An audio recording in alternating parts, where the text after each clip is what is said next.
नमस्कार दोस्तों, आप सभी का स्वागत है स्टॉक मार्केट एसटीवी चैनल पर। आज हम बात करेंगे अंबुजा सीमेंट्स लिमिटेड के बारे में और इस वीडियो में हम इस स्टॉक का कंप्लीट फंडामेंटल एनालिसिस और टेक्निकल एनालिसिस दोनों डिटेल में समझेंगे ताकि आपको साफ साफ आइडिया मिल सके कि ये स्टॉक अभी किस पोजीशन में है और आगे इसमें क्या करना चाहिए। अंबुजा सीमेंट्स लिमिटेड भारत की एक लीडिंग सीमेंट मैन्युफैक्चरिंग कंपनी है। ये कंपनी अब अडानी ग्रुप का हिस्सा है और इंफ्रास्ट्रक्चर, हाउसिंग, रोड्स, मेट्रो और गवर्नमेंट केपेक्स जैसे सेक्टर से डायरेक्ट बेनिफिट लेने की क्षमता रखती है। कंपनी का business model mainly grey cement और रेडी मिक्स कंक्रीट पर बेस्ड है। पैन इंडिया प्रेजेंस के साथ कंपनी का डिस्ट्रीब्यूशन नेटवर्क स्ट्रांग है, जिससे लॉजिस्टिक्स कॉस्ट कंपैरेटिवली कम रहती है। स्टॉक का करंट मार्केट प्राइस लगभग 500 से 525 के रेंज में ट्रेड कर रहा है। 52 वीक हाई लगभग 624 रुपए 95 पैसे के आसपास रहा है और 52 वीक लो करीब 455 रुपए के आसपास बना था। कंपनी का मार्केट कैपिटलाइजेशन लगभग 1,26,100 करोड़ रुपए है, जो इसे लार्ज कैप कैटेगरी में रखता है। प्राइस टू अर्निंग्स रेशियो यानी पीई रेशियो लगभग 33 के आसपास है, जो इंडस्ट्री एवरेज से थोड़ा नीचे या आसपास माना जा सकता है।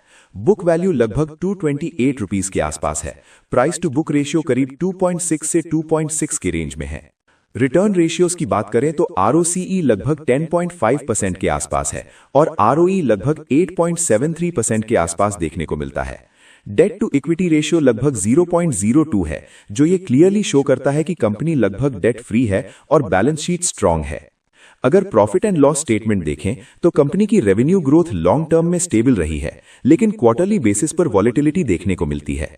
रीसेंट क्वार्टर में कंपनी की नेट प्रॉफिट में शार्प डिक्लाइन देखने को मिला, लगभग 85 से 90% ईयर ऑन ईयर, जिसका main reason raw material cost increase, operational expenses और सीमेंट प्राइसेस में सॉफ्टनेस रहा।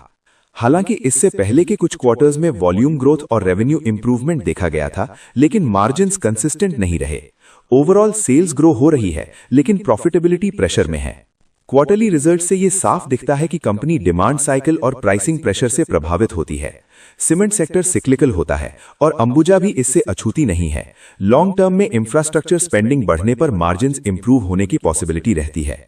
बैलेंस शीट की बात करें तो कंपनी के रिजर्व्स लगातार इंक्रीज हो रहे हैं। टोटल एसेट्स में ग्रोथ है और बोरोइंग्स कंट्रोल्ड हैं। वर्किंग कैपिटल साइकिल मैनेजेबल है, जो ऑपरेशनल एफिशिएंसी को दर्शाता है। Overall balance sheet financially stable और लो रिस्क कैटेगरी में आती है। प्रमोटर होल्डिंग लगभग 67.68% के आसपास है, जो स्ट्रॉन्ग प्रमोटर कॉन्फिडेंस दिखाता है। डोमेस्टिक इंस्टीट्यूशनल इन्वेस्टर्स यानी डीआईआईज की होल्डिंग लगभग 19.64% है।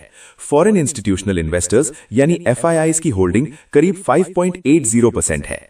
पब्लिक होल्डिंग और गवर्नमेंट को मिलाकर लगभग 7% के आसपास है। हाई प्रमोटर होल्डिंग और स्टेबल इंस्टीट्यूशनल पार्टिसिपेशन कंपनी के लिए पॉजिटिव सिग्नल है।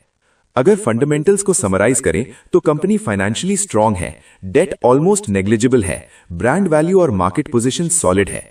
नेगेटिव साइड पर प्रॉफिट ग्रोथ कंसिस्टेंट नहीं है, मार्जिन्स प्रेशर में है और वैल्यूएशन चीप नहीं कहा जा सकता। ओवरऑल फंडामेंटली ये stock moderately strong but not aggressively under valued category में आता है। अब टेक्निकल चार्ट की बात करते हैं। डेली टाइम फ्रेम पर stock currently weak to neutral trend में है। आरएसआई लगभग 37 के आसपास है, जो वीक मोमेंटम को शो करता है। एमएसीडी बेरिश टेरिटरी में है। प्राइस कई की मूविंग एवरेजेस के नीचे ट्रेड कर रहा है, जिससे शॉर्ट टर्म प्रेशर बना हुआ है। डेली चार्ट पर इंपॉर्टेंट सपोर्ट लेवल्स लगभग 500, 590 और 480 के आसपास हैं। इंपॉर्टेंट रेजिस्टेंस लेवल्स लगभग 525, 540 और 550 से 555 के जोन में आते हैं। वीकली चार्ट कंपैरेटिवली ज्यादा स्टेबल दिखाई देता है। लॉन्गर टर्म ट्रेंड अभी पूरी तरह ब्रेक नहीं हुआ है। वीकली सपोर्ट स्ट्रांग है, लगभग 500 रुपीस के आसपास। मेजर रेजिस्टेंस जोन 535 से 550 रुपीस के बीच आता है। अगर स्टॉक वीकली क्लोजिंग बेसिस पर 550 रुपीस के ऊपर सस्टेन करता है तो नेक्स्ट अपसाइड टारगेट्स 570 रुपीस और उसके बाद 700 रुपीस तक ओपन हो सकते हैं। फिबोनाची रिट्रेसमेंट लेवल्स के अनुसार स्ट्रॉन्ग डिमांड जोन 480 से 500 रुपीस के बीच बनता है।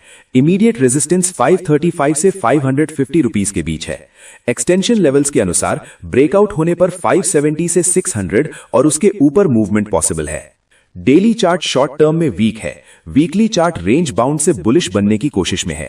ट्रेंड कंफर्मेशन तभी मिलेगा जब स्टॉक 550 से 570 रुपीस के ऊपर सस्टेन करेगा। जब तक ऐसा नहीं होता स्टॉक कंसोलिडेशन फेज में ही माना जाएगा। जो लोग न्यू एंट्री लेना चाहते हैं उनके लिए अभी अग्रेसिव बाय का सिग्नल नहीं है।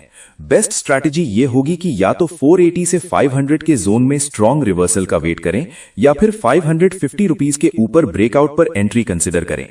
जो लोग ऑलरेडी इन्वेस्टेड हैं, अगर स्टॉक 480 से 500 रुपीस के ऊपर बना रहता है तो होल्डिंग कंटिन्यू कर सकते हैं, लेकिन अगर वीकली क्लोजिंग 500 रुपीस के नीचे आती है तो पार्शियल एग्जिट या रिस्क रिडक्शन पर सोचना चाहिए। लॉन्ग टर्म इन्वेस्टर्स के लिए ये स्टॉक फंडामेंटली स्टेबल है और डिप्स पर अक्यूमुलेशन स्ट्रैटेजी ज्यादा सूटेबल रहेगी। अंत में दोस्तों, ये एनालिसिस केवल एजुकेशन और इन्फॉर्मेशन पर्पस के लिए है, ये कोई बाय या सेल रिकमेंडेशन नहीं है। इन्वेस्टमेंट से पहले अपनी खुद की रिसर्च करें और फाइनेंशियल एडवाइजर से सलाह जरूर लें। अगर आपको ये डिटेल्ड एनालिसिस पसंद आया हो तो वीडियो को लाइक करें, अपने दोस्तों के साथ शेयर करें, चैनल को सब्सक्राइब करें और नीचे कमेंट करके जरूर बताएं कि अगला एनालिसिस आप किस स्टॉक पर देखना चाहते हैं। मिलते हैं आपसे अगले वीडियो में। स्टॉक मार्केट एसटीवी के साथ जुड़े रहने के लिए धन्यवाद।